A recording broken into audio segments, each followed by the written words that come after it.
Béni soit le nom de Jésus. Amen.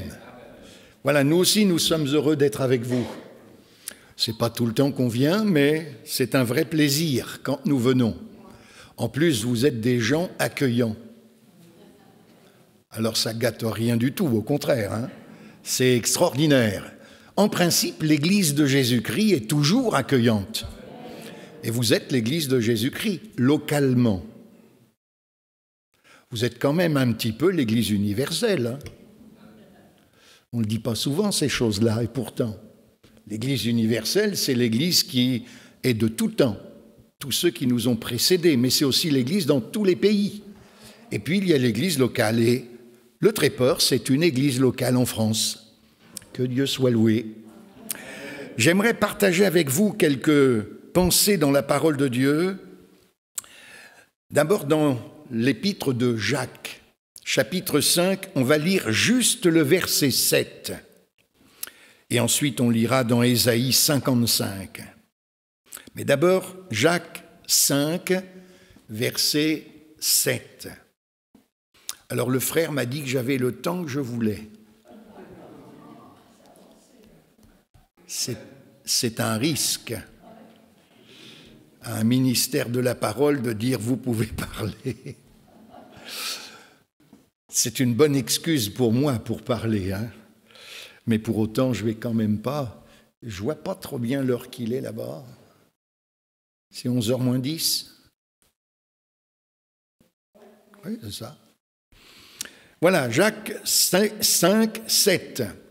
Voici, le laboureur attend le précieux fruit de la terre, prenant patience à son égard, jusqu'à ce qu'il ait reçu les pluies de la première et de l'arrière-saison. Et nous disons Amen. Et puis dans Ésaïe 55, les versets 10 et 11. Ésaïe 55, les versets 10 et 11. Et ensuite, on ira dans Marc 4 pour la visio, enfin au verset 26 et 27. Il a de l'avance comme ça, le frère. Ésaïe 55, versets 10 et 11. Comme la pluie et la neige descendent des cieux et n'y retournent pas, sans avoir arrosé, fécondé la terre et fait germer les plantes, sans avoir donné de la semence au semeur et du pain à celui qui mange, ainsi en est-il de ma parole qui sort de ma bouche, elle ne retourne point à moi sans effet, sans avoir exécuté ma volonté et accompli mes desseins. Et là aussi nous disons Amen. Et on s'en réjouit. Et puis un dernier texte pour le moment, Marc 4, les versets 26 et 27. Le Seigneur Jésus parlant ici de la semence, mais de sa croissance surtout. Jésus dit encore, « Il en est du royaume de Dieu comme quand un homme jette de la semence en terre. Qu'il dorme ou qu'il veille, nuit et jour, la semence germe et croît sans qu'il sache comment. » Et nous disons Amen. La parole de Dieu, qui peut par elle-même, une fois qu'elle est jetée, non pas comme la semence sur le sol, mais dans les cœurs, parce que nous, le sol en question, c'est le cœur de l'être humain, ceux et celles qui vont l'écouter, que ce soit ce matin ici dans ce lieu, que ce soit tout à l'heure, enfin cet après-midi, lorsqu'il y a la réunion d'évangélisation, hein. Bon, c'est bien. Et nous pourrons ainsi encore semer la parole de Dieu dans les cœurs, et en particulier de nos amis qui ne sont pas encore convertis. Mais il faut que la semence soit jetée. Je m'évertuerai, avec l'aide du Seigneur et surtout de son Esprit Saint, eh bien de semer la bonne semence, l'évangile de Christ, l'évangile du salut. Il y a dans cette pensée des images que le Seigneur nous laisse ici, avec l'image du laboureur dans la bouche, ou plutôt dans la plume de l'apôtre Jacques. Voici le laboureur attend le précieux fruit de la terre, prenant patience à son égard jusqu'à ce qu'il ait reçu la pluie, les pluies de la première et de l'arrière-saison. Le laboureur, qu'il dorme ou qu'il veille, il ne sait pas comment ça se passe. Il ne sait pas. Il ne va pas en terre pour voir la graine qui a été jetée, pour voir l'éclosion de la graine, la levée de la tige, et puis ensuite le fruit qui sort. Il ne sait pas ces choses. Il connaît le fonctionnement, rassurez-vous, mais il ne va pas aller voir cela. Qu'il dorme ou qu'il veille, l'œuvre se fait. Et puis on l'a lu dans le prophète Ésaïe, il en est ainsi de la parole du Seigneur, elle ne retourne point à lui sans avoir opéré son œuvre, fait son effet dans les cœurs, sans avoir exécuté sa volonté et accompli ses desseins. J'aimerais vous dire, mes frères et sœurs, que quelquefois, le semeur n'est pas en bon état. C'est pas très réjouissant, ça, hein? Vous êtes toujours en bon état, mes frères et sœurs? Vous êtes toujours en pleine forme? Vous êtes toujours en pleine santé? Vous n'avez jamais de doute dans votre cœur quand vous témoignez de Christ aux âmes qui vous entourent, lorsque même vous citez ne serait-ce qu'un verset des Écritures, vous êtes toujours au top niveau. Si c'est vrai, je sors mon appareil, mon téléphone, et je vous prends tous en photo. Parce que je pourrais aller le dire partout. Je connais une église où ils sont au top. Mais bon, je sais que ce n'est pas vrai. Mais rassurez-vous, vous n'êtes pas les seuls. Pourtant, la semence, elle, alors permettez-moi de le dire comme ça, elle est au top. L'action du Saint-Esprit, excusez-moi, elle est au top. Lorsque le Seigneur permet que sa parole soit citée, quel que soit l'instrument, le support utilisé, la parole de Dieu, elle fait son œuvre. Que je le vois ou non.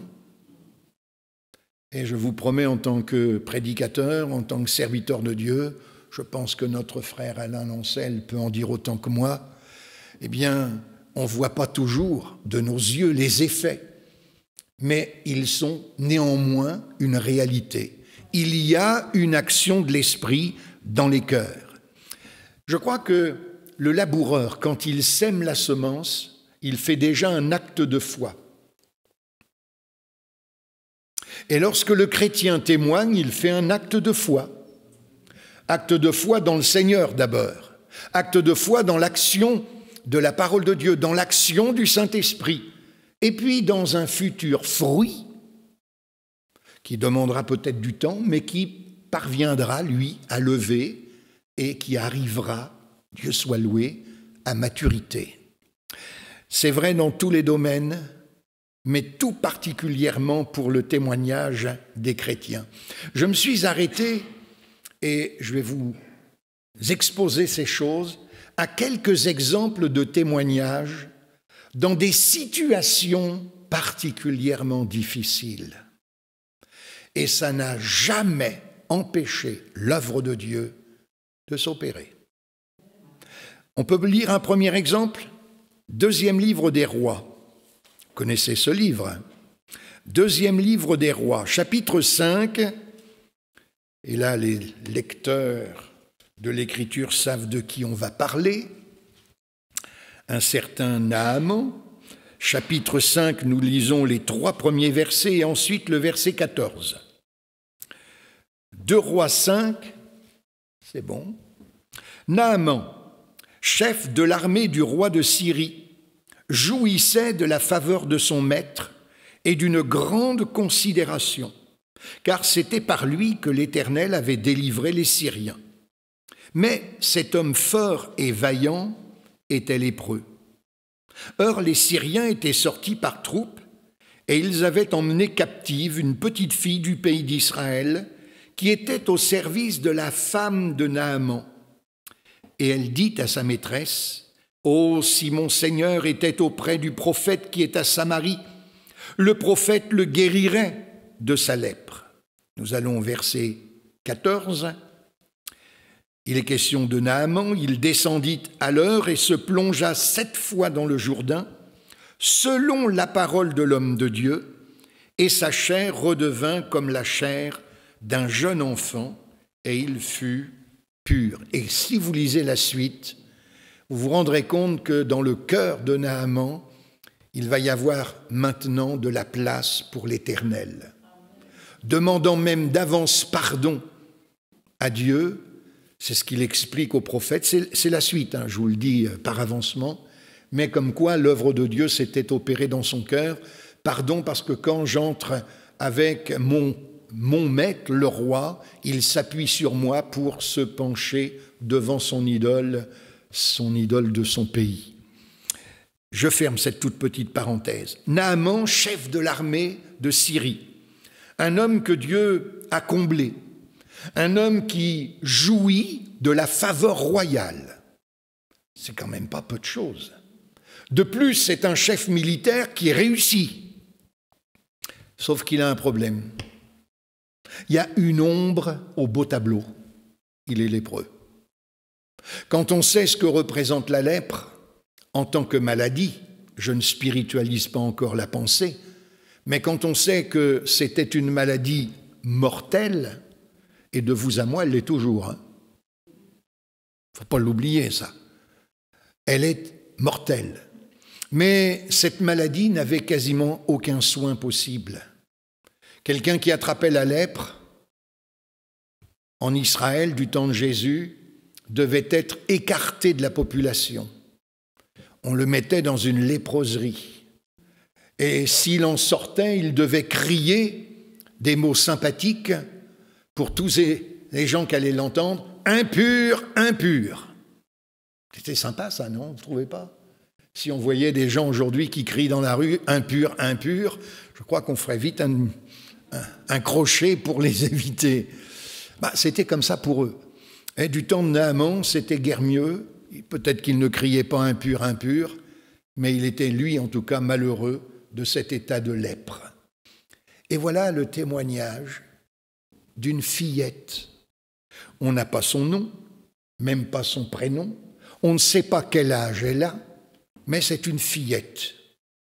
Et elle est, tiens, le hasard fait bien les choses quand même, diraient les incroyants. Elle est au service de la femme de Naaman. Que faut-il dire de cette fillette? C'est une enfant d'Israël. Elle a été enlevée de son pays. C'est une immigrée. C'est une exilée. On dirait elle n'est pas trop mal tombée, elle est dans la maison du favori du roi. Elle devait le voir certainement souvent. Il était toujours parti à la guerre. Et pourtant, elle n'a aucune. Dans son cœur, il n'y a pas de rancune, de rancœur à l'égard de Naaman. C'est pourtant lui qui a été l'objet de la bénédiction de Dieu pour livrer et faire sortir d'Israël toutes ces personnes qui deviendront des esclaves en Syrie. Et elle, quand elle voit le maître, le mari de sa maîtresse, atteint de la lèpre, elle parle de son espérance vivante. Alors évidemment, il faut le remettre dans ce contexte de l'époque, ce n'est pas le témoignage de l'Évangile comme aujourd'hui, évidemment. Il n'y avait pas encore l'Évangile, mais il y avait quand même le prophète qui venait de la part de Dieu, qui était capable au nom du Seigneur de faire des choses absolument ahurissantes, mais surtout extraordinaires. Si mon maître était un Samari, le prophète le guérirait de sa lèpre. Et quand on regarde le texte, je ne vous ai pas lu volontairement, mais vous le relirez, on s'aperçoit que ça a fait son chemin dans le cœur de cet homme. Il va trouver son roi. Il dit, voilà ce que la fillette qui est chez moi a dit. Et le roi aussi accepte. Il dit, écoute, c'est pas dur, je vais écrire une lettre au prophète. Et puis, Naaman, lui, pense qu'on achète la bénédiction de Dieu. Alors il va partir avec des richesses. Il emmène ses chameaux, ses serviteurs, il y a des dizaines de vêtements, il y a aussi beaucoup d'autres choses. Et tout cela pour aller jusqu'à la maison du prophète, alors que le prophète, lui, ne va même pas sortir de la maison pour l'accueillir. Il envoie son serviteur. Et il était content comme tout, Naaman. Hein? Oui, je me disais, il sortira au-devant de moi, il implorera sur moi le nom de l'Éternel, il me guérira. Puis voilà, il m'envoie son serviteur, il me dit d'aller me tremper 7 fois dans le Jourdain, une eau tellement dégoûtante, sale. Mais chez moi, il y a des fleuves bien plus propres, la Bana, le Parpar, et il s'en retourne en colère. Il y en a d'autres qui l'auraient été à moins, hein. Mais quel mépris!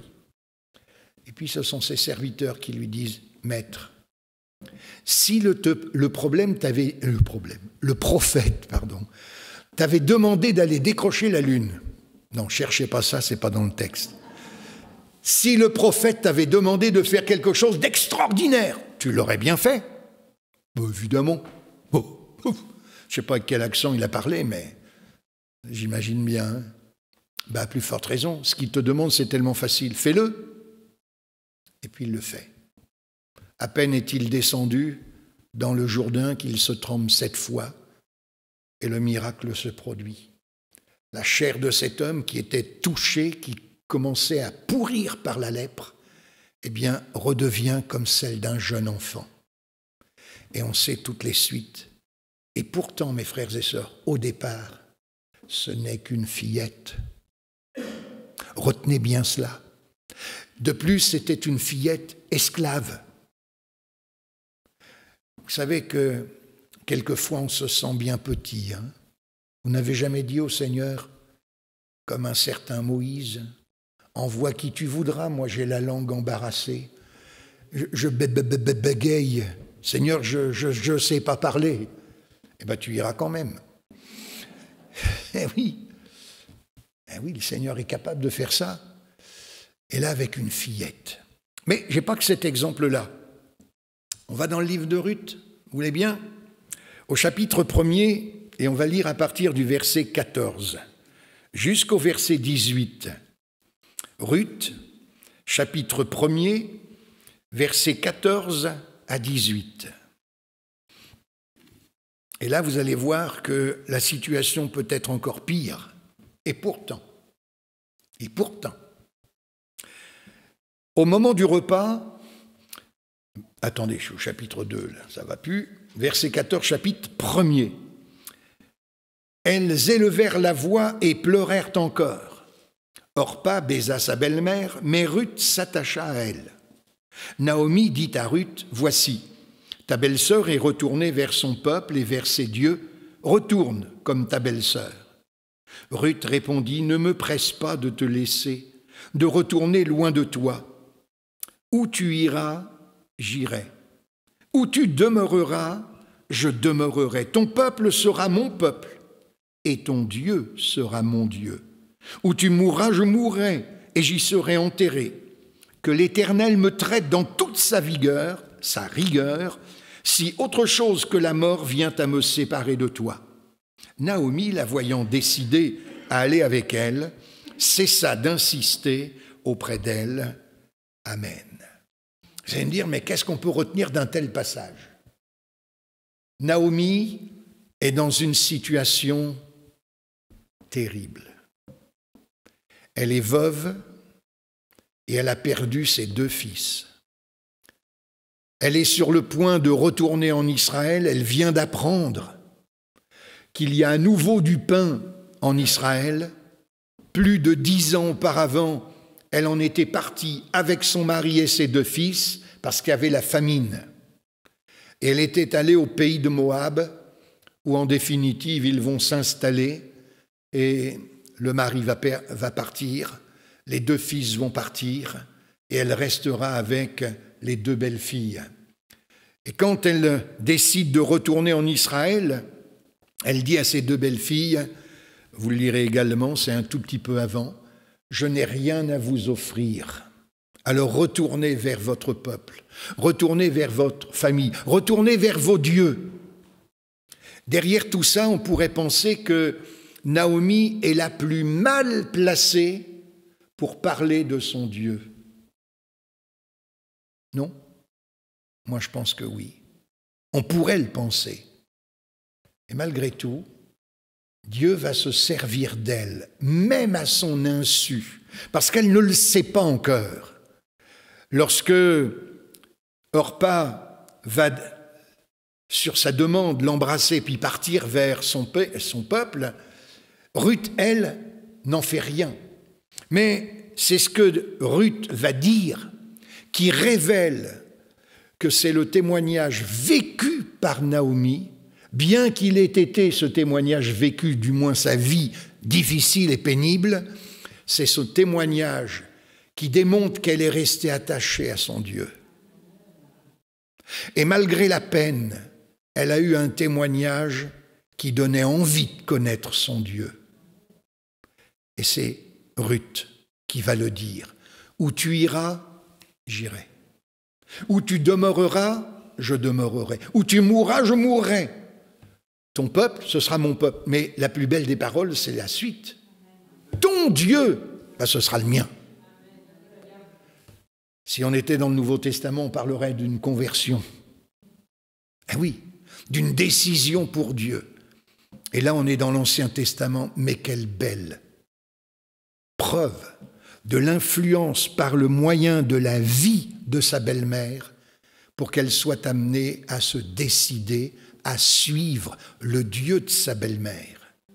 Elle va quitter le pays. Elle va arriver au pays d'Israël à la période de la moisson. Elle va aller dans un premier champ, elle n'en sortira plus.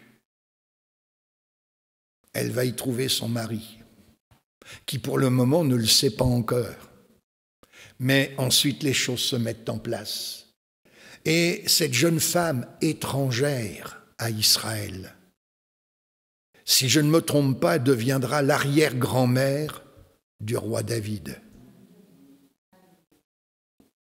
Quand on voit des choses comme ça dans l'Écriture, mes frères et sœurs, ça ne peut pas nous laisser indifférents.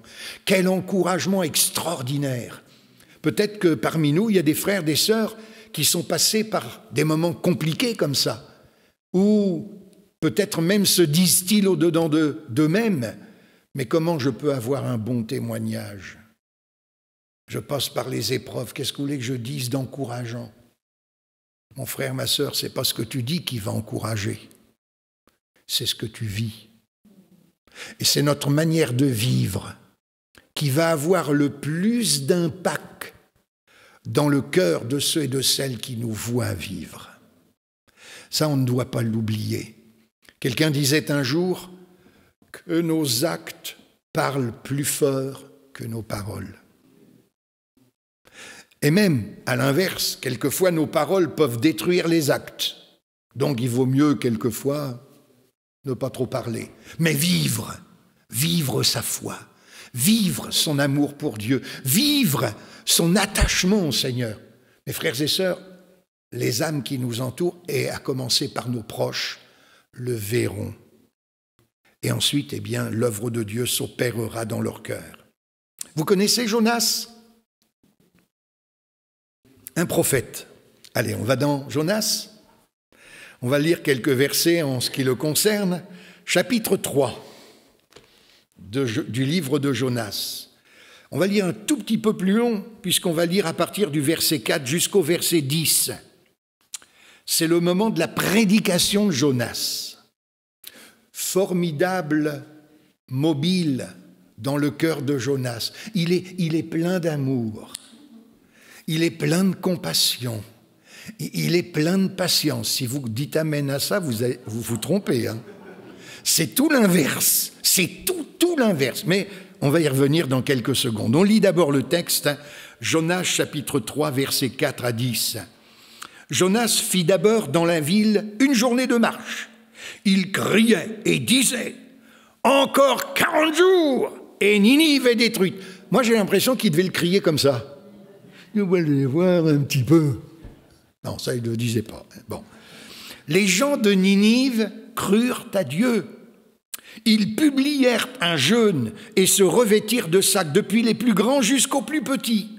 La chose parvint au roi de Ninive, Il se leva de son trône, ôta son manteau, se couvrit d'un sac et s'assit sur la cendre.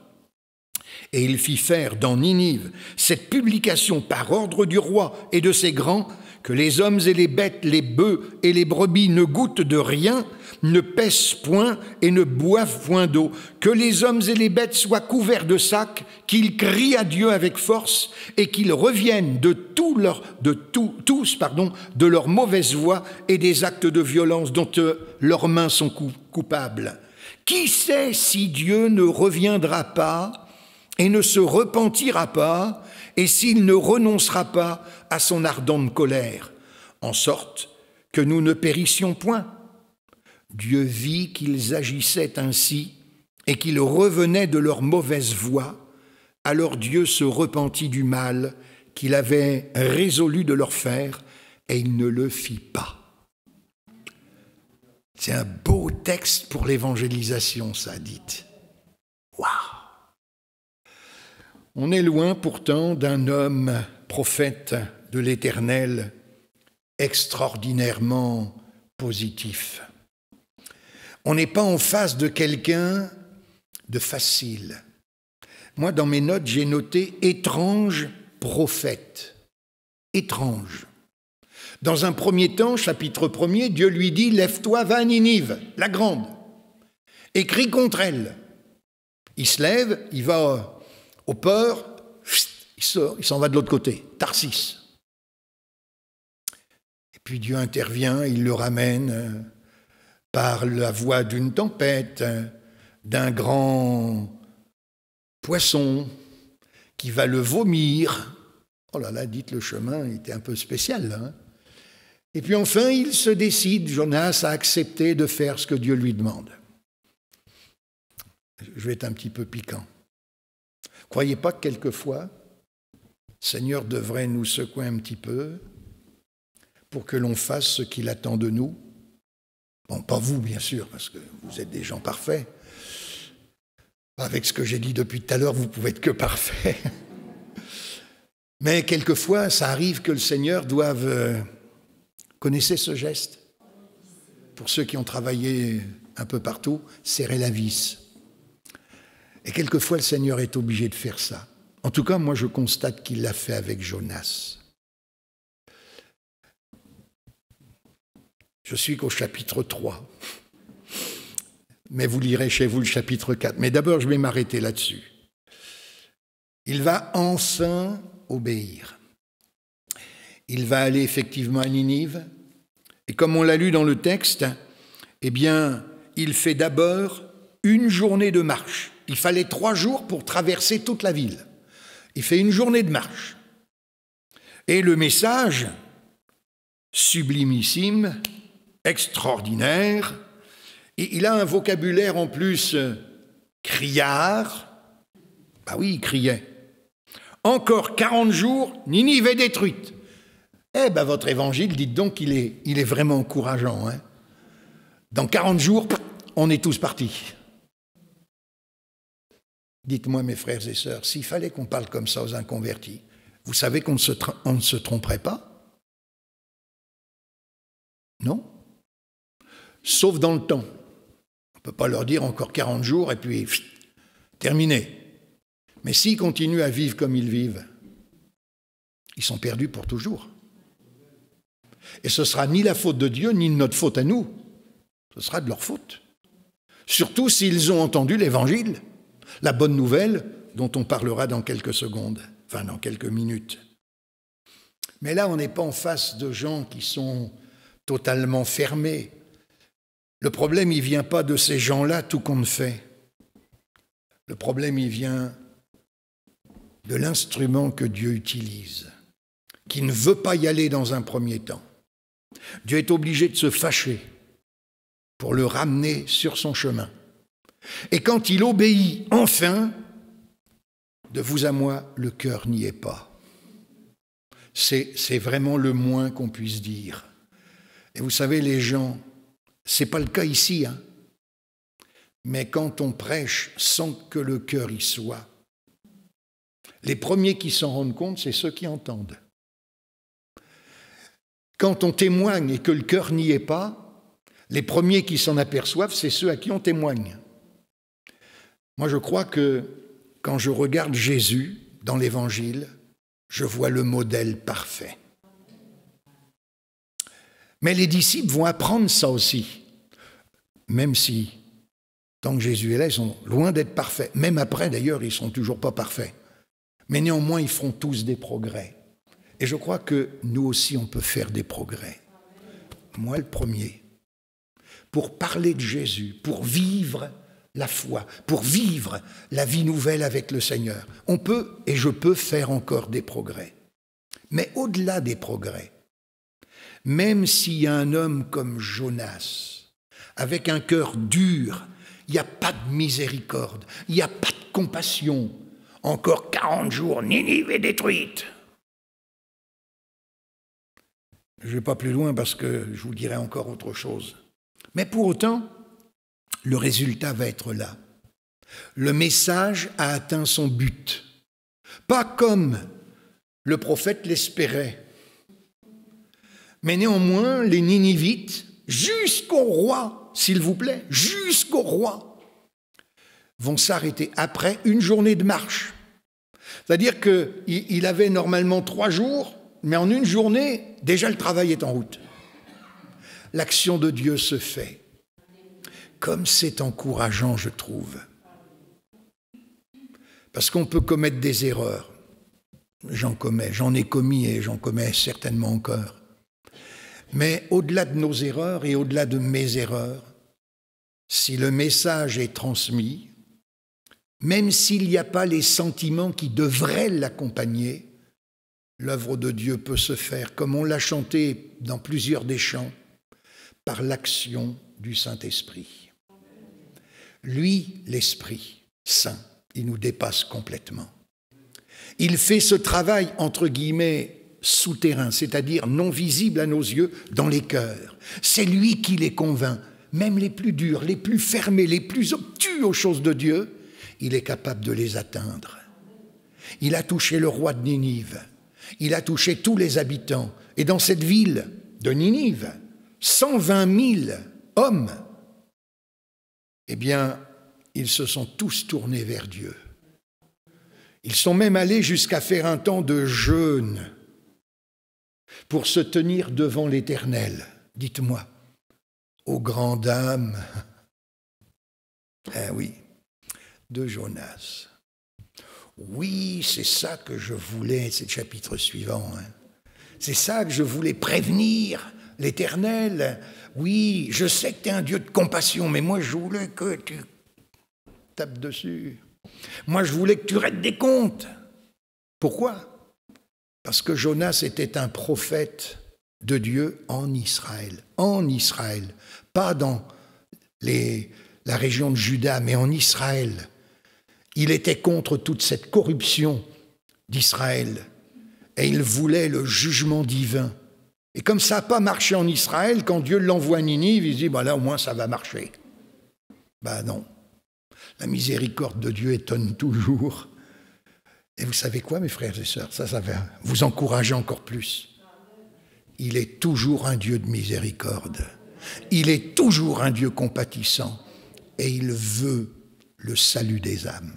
Plus que nous encore. Dieu veut que tous les hommes, pas les sœurs, mais tous les hommes, il y a les hommes, ils sourient, ils sont contents.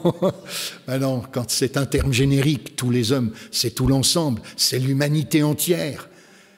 Dieu ne veut pas la mort du pécheur, est-il écrit.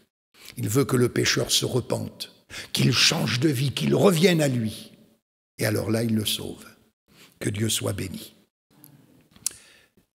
Acte 4, serviteur de l'écran, versets 37 à 41. Acte 4, versets 37 à 41. Vous connaissez aussi très bien ce passage. Ça se passe le jour de acte 2, je vous dis 4, moi, c'est acte 2, pardon. Verset 37, c'est le jour de la Pentecôte, juste après la prédication de l'apôtre Pierre. On va en reparler un tout petit peu. Après avoir entendu ce discours, ils eurent le cœur vivement touché. Et ils dirent à Pierre et aux autres apôtres, « Hommes frères, que ferons-nous » Pierre leur dit, « Repentez-vous, et que chacun de vous soit baptisé au nom de Jésus-Christ pour le pardon de vos péchés, et vous recevrez le don du Saint-Esprit, car la promesse est pour vous, pour vos enfants, et pour tous ceux qui sont au loin, en aussi grand nombre que notre Dieu les appellera. » Et par plusieurs autres paroles, il les conjurait, les exhortait, disant « Sauvez-vous de cette génération perverse ».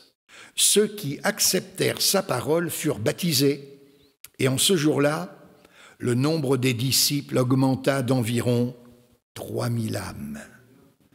Un petit service de baptême de 3000 âmes. Moi, je signe tout de suite. Je serais tellement heureux d'avoir un pareil service de baptême. Bon, j'aurais certainement besoin qu'on vienne m'aider pour baptiser les gens. Mais ça s'est passé comme ça, en tout cas à Jérusalem ce jour-là. Mais auparavant, qu'est-ce qu'il y a? Et c'est là que je veux en venir. Comment ces gens vont-ils être touchés dans leur cœur? Ils sont à Jérusalem. Il y a beaucoup de monde, c'est la période de la Pentecôte, c'est une fête à la fois nationale, mais aussi internationale, puisqu'il y a plein d'autres gens des autres pays qui viennent. Et ils sont là pour cette fête de la Pentecôte. Et le jour de la Pentecôte, Dieu visite les 120 qui sont dans la chambre haute. Le Saint-Esprit descend sur eux, ils sont remplis de l'Esprit, ils parlent en d'autres langues des merveilles de Dieu. Ils descendent dans la rue, dans les rues, et ils parlent de Jésus, ils annoncent les choses. Et chacun les entend parler des merveilles de Dieu dans leur langue maternelle. Mède, Parthe, etc., etc.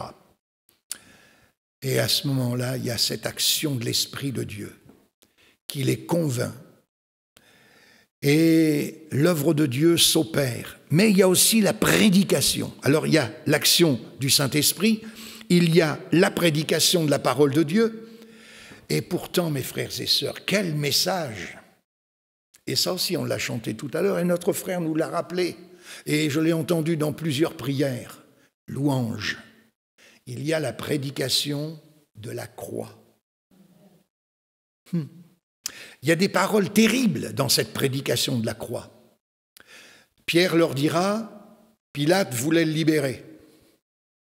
Vous l'avez tué. Il parle à ceux qui entendent. Mes frères et sœurs, dans l'évangélisation, ça pourrait aussi secouer, ça ne ferait pas forcément plaisir, mais de dire que si Jésus est mort, c'est à cause de nous. C'est à cause de nos péchés, c'est à cause de nos vies pécheresses. C'est pourtant la vérité, mais ça ne fait pas plaisir. On préfère entendre « Dieu est bon, Dieu est amour », mais ça n'empêche pas que si Jésus est mort, c'est à cause de moi, puis aussi un petit peu à cause de vous, de nous tous, à cause de nos péchés. Le salaire du péché qui aurait dû nous revenir, la mort, c'est lui qui l'a pris à notre place. Il s'est substitué à nous. D'ailleurs, il est notre substitut. Christ est allé jusqu'à la croix. L'apôtre Paul et le frère tout à l'heure le disaient aussi. Christ est mort, disait-il l'apôtre. Bien plus, il est ressuscité. Mais il faut quand même le prêcher. Et l'apôtre Pierre, ce jour-là, prêche ces choses. Et pendant qu'il prêche ces choses, il y a un travail qui s'opère dans les cœurs, au point que les gens viennent vers lui. « Hommes frères, que ferons-nous ? Dis-nous, qu'est-ce qu'on doit faire ? Repentez-vous. » C'est la plus facile des choses, à faire ça. Je vous regarde tous, vous acquiescez même pas. C'est le plus facile, la repentance. Ouais.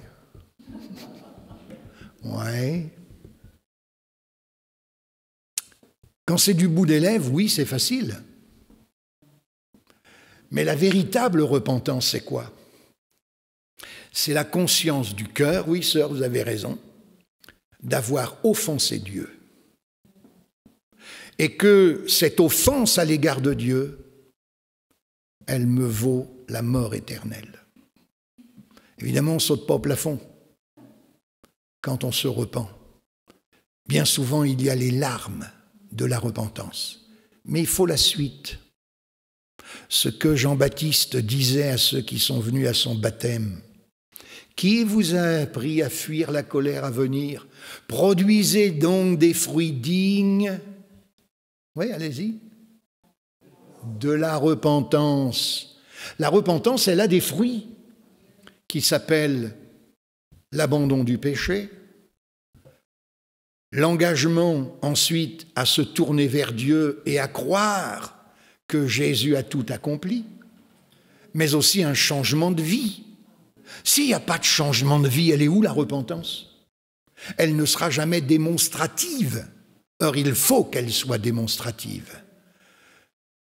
Il nous est dit que l'apôtre Paul, écrivant aux Thessaloniciens, on raconte à notre égard quel accès nous avons eu auprès de vous et comment vous vous êtes convertis à Dieu en abandonnant les idoles et en attendant son Fils Jésus qui revient bientôt. Ça se voyait. Eh bien, je crois aussi, moi, que la repentance, ça se voit. Quelqu'un qui demande pardon au Seigneur, c'est souvent dans les larmes, mais alors la joie derrière. Quand je faisais les instructions de baptême, j'insistais sur ce point-là. C'était la deuxième leçon. D'ailleurs, je disais toujours que ceux qui passent la deuxième leçon et qui peuvent suivre, ils vont jusqu'au baptême. Mais je leur disais, la vraie repentance, c'est de ne pas être léger avec n'importe quel péché. Oh non, mais ça, vous savez, monsieur le pasteur, c'est bon, j'ai fait comme tout le monde. Non, non, on n'arrondit pas les angles. Quand Pierre prêche la parole de Dieu, la prédication de la croix, il n'arrondit pas du tout les angles. Vous l'avez mis à mort, c'est vous qui l'avez tué. Et dans la repentance, on dit les choses. Et souvent, j'ai dit aux personnes qui étaient candidates au baptême, prenez une feuille de papier, de préférence une 29-7, 21-29-7. Vous savez, les grandes. Le A4. Et puis d'un côté, vous écrivez tout ce que vous vous souvenez comme faute commise à l'égard de Dieu. Mais vous savez, ça passe aussi à l'égard du prochain. Ça passe par là aussi. Je vous promets que souvent, ceux qui l'ont fait, parce qu'il y en a qui l'ont fait, hein, ils ont écouté le pasteur, et ils ont eu raison, la première feuille, devant, ça suffisait pas, ils pouvaient encore continuer derrière. C'est dire qu'il y en avait. Hein. Moi, j'aurais pu écrire un bouquin, tellement j'étais gentil. C'est pour ça que je devais me convertir. Mais quelle grâce, quand après on réalise que le sang de Jésus nous a lavés de tout péché. Quel bonheur intérieur lorsque le Seigneur enlève le poids du péché, nous libère et nous réconcilie avec le Père.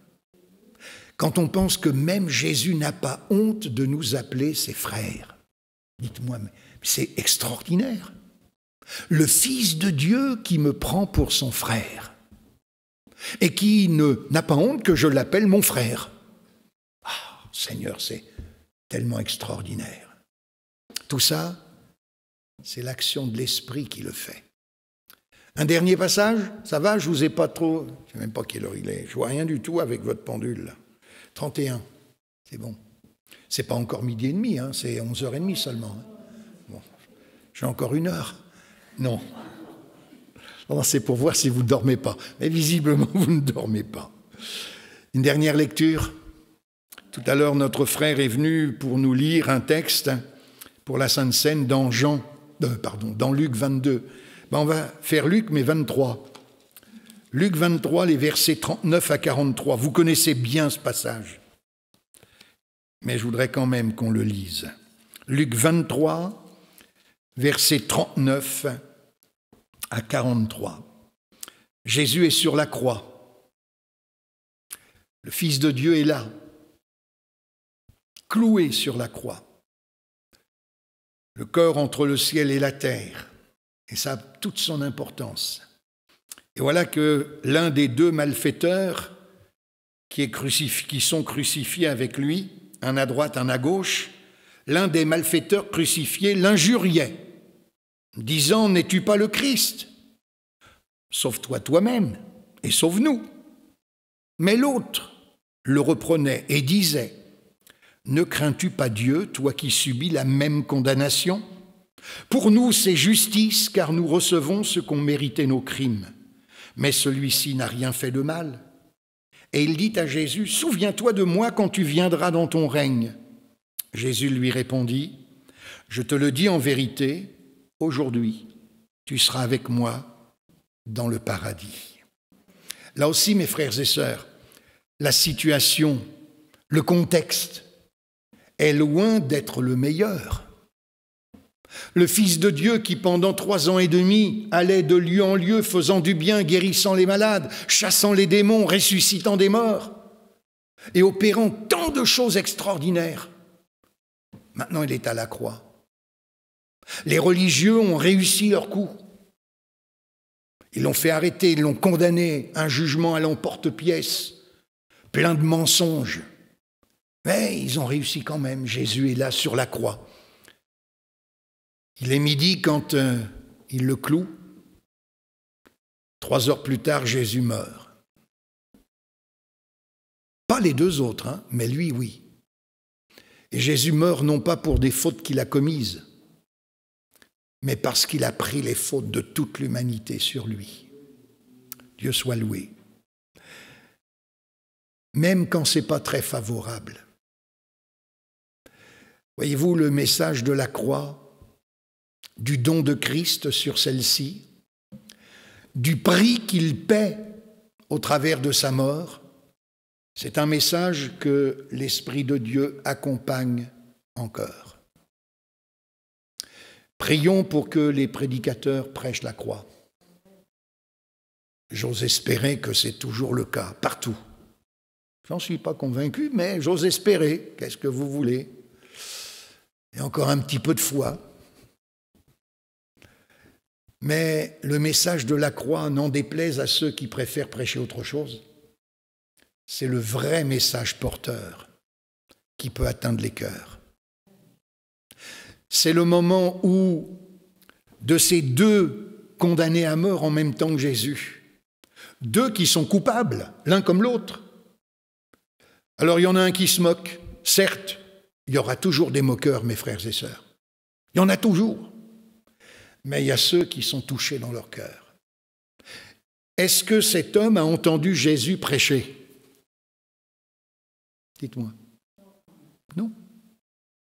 Jésus n'a pas parlé, ou très peu. Il y a 7 paroles de Jésus au moment de la croix. Il n'y en a que 7. Mais il ne prêche pas à ce moment-là. Et pourtant, cet homme est bouleversé dans son cœur. Comment, toi qui es jugé comme lui, mais nous, c'est pour nos crimes qu'on est là, mais lui, il n'a rien fait de mal. Comment tu ne crains pas Dieu ? Oh, dites-moi, il y a une parole là très forte. Nous, on subit, ou plutôt lui subit la même condamnation que nous, mais nous, c'est normal. On a fait ce qu'il fallait pour. Mais lui, il n'a rien fait de mal. Mais ça va encore plus loin. Il prie Jésus. Dites-moi, il est en train de prier quelqu'un qui est à quelques minutes de la mort. Il prie quelqu'un qui ne peut plus bouger, il est cloué sur la croix. Il prie quelqu'un qui, sur un plan humain, ne pourra plus agir pour lui. Je dis bien sur un plan humain. Mais lui, il ne regarde pas sur un plan humain. Il le voit d'une manière spirituelle. Seigneur, souviens-toi de moi quand tu viendras dans ton règne.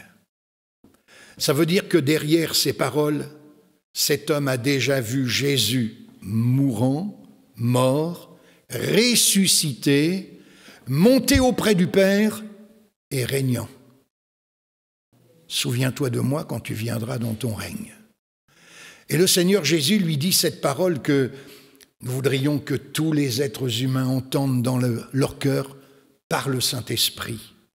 tu seras avec moi aujourd'hui dans le royaume de Dieu.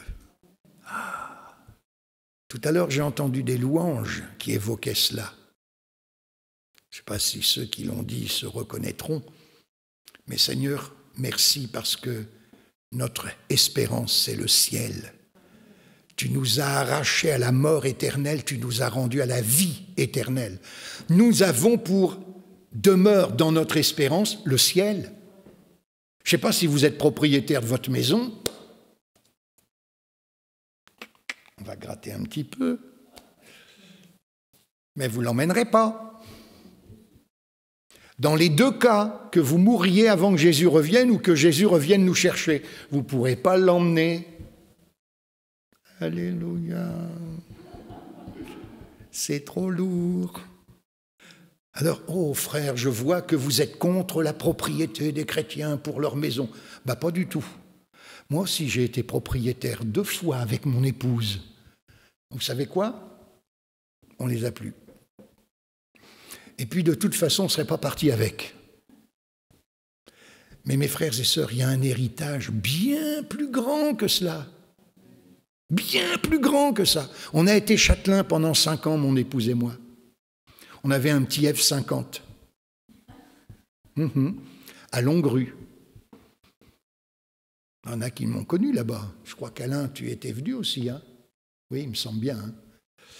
Là, c'était le directeur, hein? C'était à moi. Puis ma femme, la directrice. Ben, c'est pareil, hein? On l'a pu. De toute façon, on ne serait pas monté au ciel avec, hein, ça c'est sûr. Mais, voyez-vous, on peut être propriétaire, ce n'est pas un problème. Mais il y a un autre héritage beaucoup plus glorieux. Mon frère, ma sœur, même si tu n'as rien, c'est le ciel qui t'attend. Parce que ça, c'est notre héritage céleste. Et bientôt, Jésus va venir. Oh, j'aurais pu prêcher sur le retour de Jésus, hein. On est en plein dans l'actualité avec tout ce qui se passe. Mais puissions-nous réaliser, nous, dans notre cœur, que Jésus est tout près. Je ne sais pas quand, mais il faut que je sois prêt quand il va venir. Et on prie pour que le plus grand nombre d'âmes puissent venir à lui, pendant qu'il en est encore temps. Pour le moment, la porte n'est pas fermée, la porte de la grâce. Elle est encore ouverte. Et nous prions pour que le plus grand nombre puisse entrer par cette belle porte qui s'appelle Jésus, le Sauveur du monde, le Sauveur de tous les hommes. Que Dieu soit béni. Malgré cette situation pour Jésus, celui qui sauve aujourd'hui encore, c'est lui. L'œuvre qu'il a accomplie, elle est toujours de valeur, grâce à laquelle l'être humain peut être réconcilié avec Dieu. Alors, je termine là-dessus pour vous dire que la parole de Dieu, elle se suffit à elle-même. Ne nous regardons pas comme incapables, on l'est. Ben, ce n'est pas un souci, enfin, pas vous, mais moi, oui. Mais regardons à l'efficacité de l'action de l'Esprit. Et le plus petit, même des enfants, témoignant de Jésus à ceux qui les écoutent, le travail peut se faire dans les cœurs de ceux qui entendent. Et quand bien même on serait au bout de notre rouleau, de notre vie, ça arrive ça, non? On ne sait pas quand, mais même à la fin de notre vie, le Seigneur peut encore nous utiliser. Eh oui. Et puis si on devait passer par tous les malheurs possibles, il pourrait encore nous utiliser au travers de ça. Ce qui choque souvent les gens, c'est pas quand tout va bien pour le chrétien, c'est quand tout va mal. De voir celui-ci rester fidèle à son Seigneur. Mais il devrait se décourager, ben non. Il passe par le deuil, il devrait pleurer. Il pleure, mais dans son cœur, il y a une paix profonde. Et ça s'apporte par l'action d'esprit dans le cœur des autres. Voilà ce que je voulais vous laisser, mes frères et sœurs. Faisons confiance à notre Dieu. Faisons confiance à l'action de son esprit. Faisons confiance à l'efficacité de sa parole. Semence de vie qui peut pousser partout. Que Dieu soit loué. On peut prier. Seigneur, je te bénis avec mes frères, mes sœurs qui sont là ce matin, et je veux incliner mon cœur devant ta splendeur, devant ta magnificence, devant ta grandeur. Je confesse et nous confessons que tu nous as aimés dès avant la fondation du monde. Tu avais déjà prévu ce plan d'amour et de salut pour nous au travers de ton Fils bien-aimé Jésus. Tout a été accompli et nous sommes sauvés. Seigneur, merci par ta parole de nous montrer ce matin que tu peux nous utiliser quelles que soient les situations, les circonstances, même les plus défavorables, dans des moments de faiblesse, dans des moments où nous nous sentons si mal, si petits, si incapables, tu peux néanmoins, toi, te manifester. Merci de bénir encore, Seigneur, les occasions de témoigner auprès de tous ceux qui nous entourent. Nous réclamons les âmes de nos familles pour toi. Nous réclamons les âmes de nos voisins pour toi. Nous réclamons les âmes des collègues de travail pour toi, Jésus. Nous réclamons toutes ces âmes autour de nous, afin que tu les sauves pour la gloire de ton nom. Bénis la semence qui est jetée dans leur cœur et qu'ainsi elle porte des fruits jusque dans l'éternité, par le nom précieux de Jésus. Amen.